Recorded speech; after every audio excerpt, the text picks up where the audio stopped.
39 po Ba, eh. timing.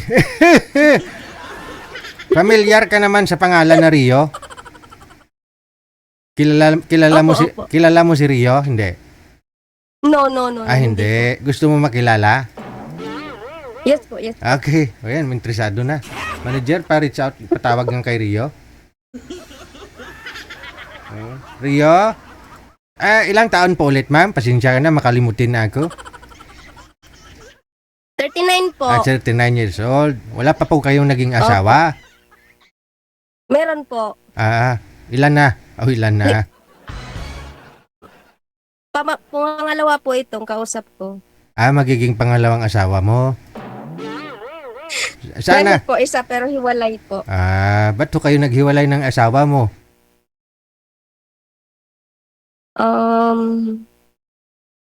Adik po eh. Hindi mo alam na ganun siya nung bago mo palang nakilala, nanliligaw pa lang sa'yo.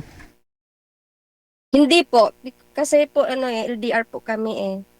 So yun. Pero may anak ko kayo. Meron po isa. Paano kayo nagkaroon ng anak kung LDR kayo? Ano pina-LBC mo Bago po kami nag-asawa. Nag-asawa, gano'n. Okay. So, walisan mo siya nakilala sa chat? Hindi po, nakilala ko po siya mga na po, second year high school. And then, Bata pa. opo. Then, nag-asawa po kami, nasa 23, going 24 na po ako, then siya 25. Saan mo siya nakilala? Sa amin, sa Surigao po. Taga Surigao po ako, sir eh. Tapos, paano kayo naging LDR? Nung that time na naging kami, I was 19-year-old, pumunta pa akong Maynila, then hindi ko po alam kung saan siya. Wala po kaming contact. Then, pag uwi ko po sa amin, doon po kami nagkita ulit. Okay. So, nakita kayo, anong nangyari? Ayun po, may nangyari po. Anong nangyari? Ayun po, we decided po na, Magsama mag-settle kayo? down. Po. Yes po, settle down. Until magpakasal po. Nagpakasal kayo. Doon pa lang ho sa pagkita ninyo, pagsama ninyo, hanggang hindi pa kayo kinasal, hindi mo nalaman na gumagamit pala siya? Wala kang napansin? Wala po eh. Kasi love ko po siya nung time na yun, so blind po ako. Yung nakikita mo lang yung gwapo siya, mahal mo siya, gano'n, no? Yung mali niya pala. Hindi naman po gwapo. Hindi rin gwapo? Hindi naman po gwapo. Hindi po eh. Tapos, mga gaano na po katagal pagsasama ninyo, nalaman mo palang garuro? Mga po, siguro, nagbuntis po ako. Nagsimula na po siya. Kasi, separate na po kami sa parent ko eh.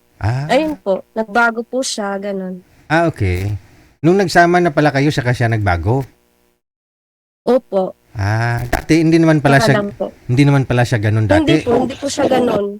Kasi po, nakatira po kami sa bahay ng mama ko noon. So, okay naman po siya. First 3 months, okay naman po kami. Then, nung nagbuntis po ako, nagbago po siya. Until, tuloy-tuloy na po. Hiwalay balik, ganun po kami eh. Saan siya sino nag-impluwensya sa kanya? Saan niya nakuha yun? Ba't niya nagawa yun? I think, dati na rin po talaga ganun siya yata. Hindi ko lang napapansin. Ganun po. Ano ba nakikita mo sa mukha niya? Di ba pag adik, yung mukha gumagano'n? Ano po yung mata niya? Ang tawag nito? Nalilisik? Opo, ganun. Okay. So, Tsaka po siya eh. Alam mo yung maoy? Alam mo po yung maoy, DJ? Oo. Maoy. Nagwawala kapag nakainom, naglasing. Opo ganun siya. Tinatapon lahat ng gamit. Ganun po siya eh. Hindi maganda sa pagsasama ng mag-asawa yun, no? Nagtatapon ng gamit. Yes po. At saka, namumugbog siya. Parang dun yata siya, ewan ko kung basta ganun po siya eh. Namumugbog, lahat ng gamit tinatapon. So, ikaw na ho ang lumayo, ikaw na ho nakipaghiwalay, ganun, umuwi ka sa nanay mo. Nakipaghiwalay. 2015 po, nakipaghiwalay ako by end of March. Mm. Kasi pumuntika na po ako mamatay nun. Ay, Kasi sus. mahawak na po ng kutsilyo eh. Oo, oo. So yun po. Kinuha ko lang yung anak ko, dinala ko sa dito po bandang Davao. Mm. Yun na po yung huli namin. So, hindi naman siya gumawa ng paraan para maayos kayo, pagsasama ninyo. Hindi mo siya na-miss? Kumukontak. Meet po, syempre. Mahal ko yun eh. Oh, yun naman po pala eh. Baka nagbago na siya. Pero, Kasi deserve naman ng Hindi, bawat isa ang hindi na. second chance. No? Sana binigyan mo siya ng pangalawang pagkakataon. marami pong chances eh. Marami pong beses kami, ako nakipagbalikan sa kanya ulit Oo. dahil po may anak kami. Mm. Pero ganun pa rin po eh. Kumbaga, kasi nga lagi ko siyang binibigyan ng chances, ganun pa rin, hindi pa rin nagbabago. Iniisip niya, siguro kasi bibigyan din naman ako ulit ng Oo. pagkakataon. Hanggang na Parang ganun. namumuro, napuno ka na, no? Yes po, yes po, yes po. Okay.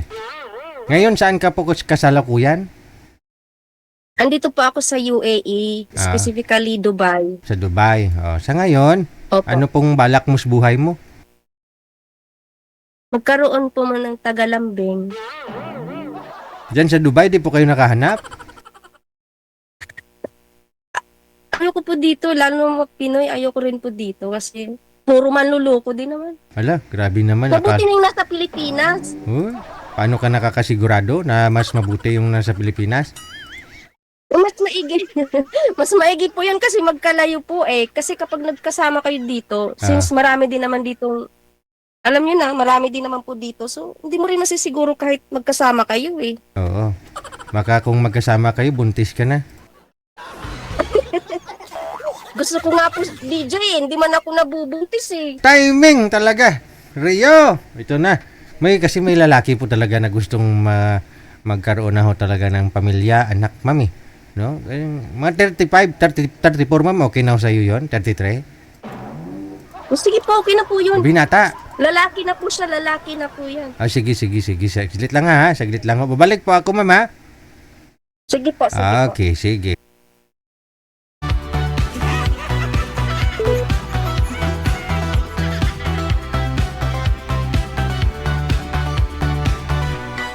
Manager Pasuyo, nandyan na si Rio? Ayaw ni Rio? Hindi pa siya nakamove on? Pass muna siya. Wala, paano na yun yan? Nasabi ko na si Rio yung bibigay ko sa kanya.